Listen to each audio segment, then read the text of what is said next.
సరే రామసేతులు అంటే America satellites కనుగొన్నాయని చెప్పుకున్నాం మనం. మరి ఈ మునిగిపోయిన ద్వారకని ఎవరు కనుక్కున్నారు? ఎట్లా కనుక్కున్నారు ఇది? ద్వారక ఈ అరేబియా సముద్రంలో గోమతీ నది కలిసేటువంటి చోట మునిగి దాదాపు 40 మీటర్ల లోతులో మనకు కనిపిస్తుంది. హ్మ్. ఇది ఒక్క రోజులో పరిశోధనలో బయటపడింది కాదు. ఈ విషయాన్ని 2001లో అప్పటి science and technology minister Murali Manohar Joshi హ్మ్. ఆయన పార్లమెంట్లో ప్రకటించారు. ఓకే. ఈ విధంగా ద్వారకా నగరం పరిశోధనలో సముద్రంలో ఉన్నట్లు తెలిసింది. దాని యొక్క ఫోటోగ్రాఫ్స్ అవి ఇవన్నీ పెట్టారు. హ్మ్. పెట్టినప్పటి నుంచి అందరికి ఆసక్తి ప్రారంభమైంది. అయితే 1930లో మొదటిసారిగా హీరానంద్ అనేటువంటి వ్యక్తి దీని మీద పరిశోధన చేశాడు. ఓకే. ఎక్కడ సముద్రంలో దిగల, ఆ!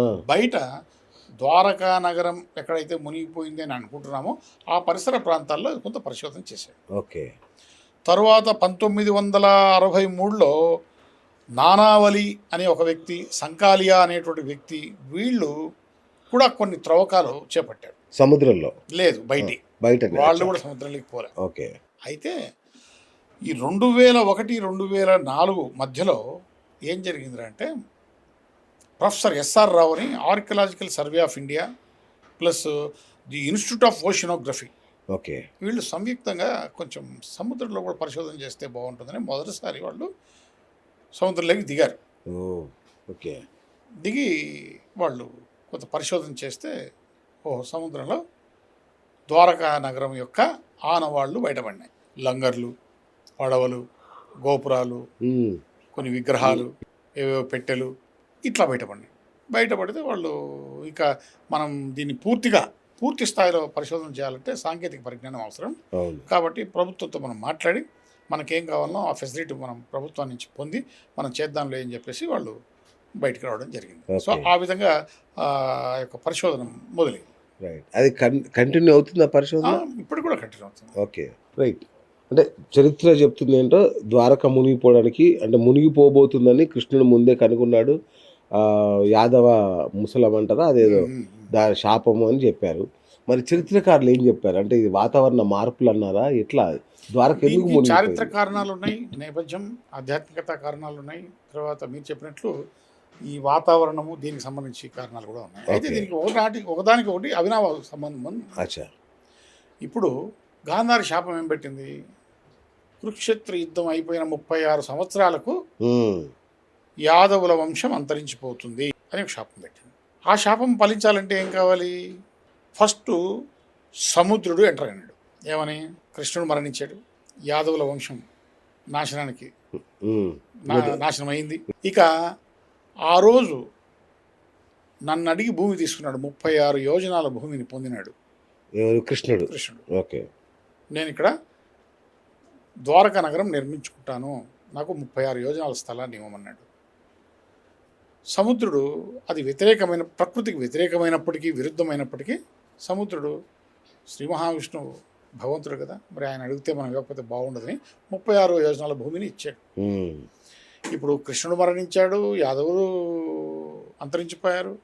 ఇక ఏంటి? తన భూమిని తను తిరిగి తీసుకోవాలి. అచ్చచ్చా! తన ఓకే. భూమిని తను తిరిగి తీసుకోవాలంటే ఎలా చేయాలి? ఒక సునామీని సృష్టించాలి. హ్మ్.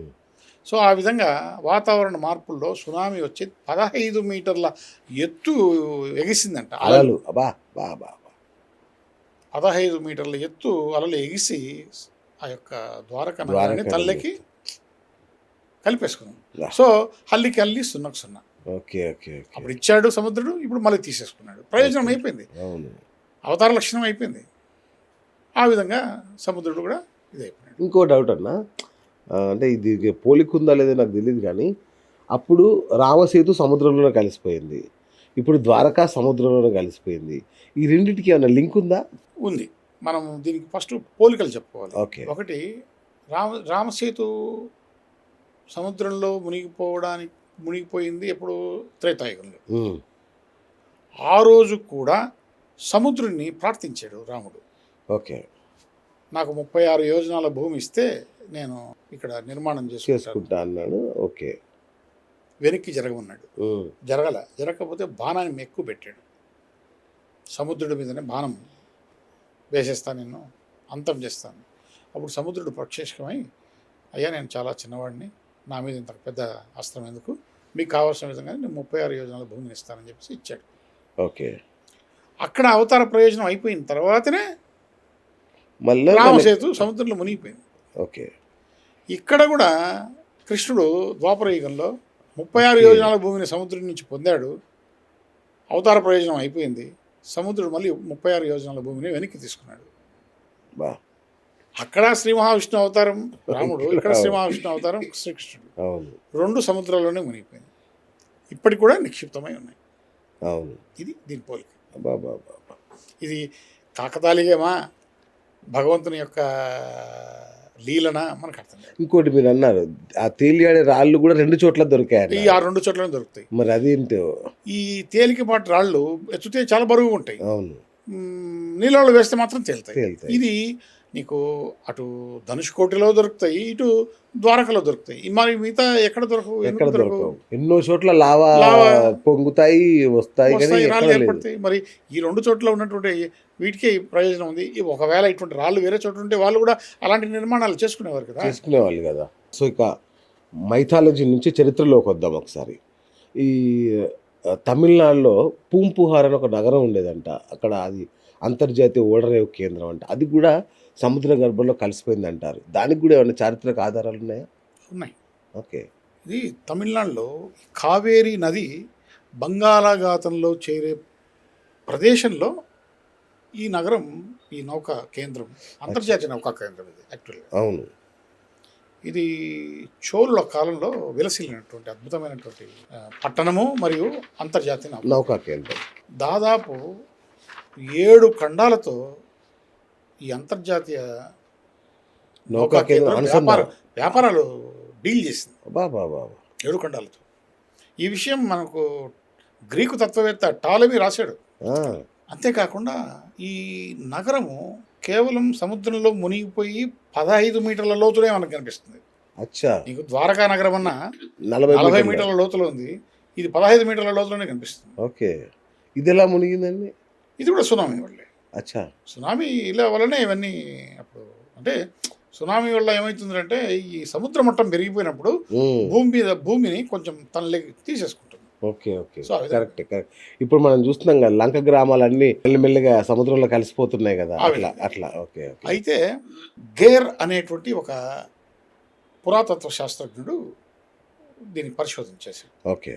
పరిశోధన చేసి ఆయన అటు ఆర్కియాలజీ అండ్ మ్యూజియంస్, ఇటు ఓషనోగ్రఫీ వాళ్ళు, ఇన్స్టిట్యూట్ ఆఫ్ ఓషనోగ్రఫీ వాళ్ళు, వీళ్ళంతా సంయుక్తంగా పరిశోధన చేసి ఈ యొక్క నౌకా కేంద్రాన్ని కనుక్కున్నారు. మొదట వీళ్ళకి ఏం లభించినాయంటే ఇటుకలు, కొన్ని నాణ్యాలు,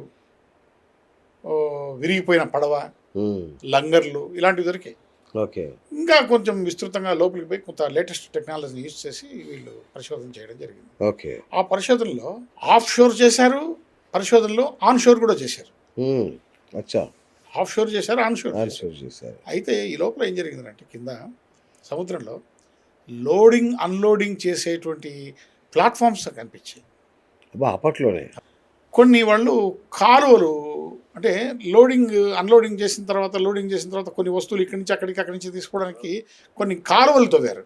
ఓకే. చిన్న పడవలు పోవడానికి. ఆ కాలువలు లభించాయి, పట్టణాలు లభించాయి.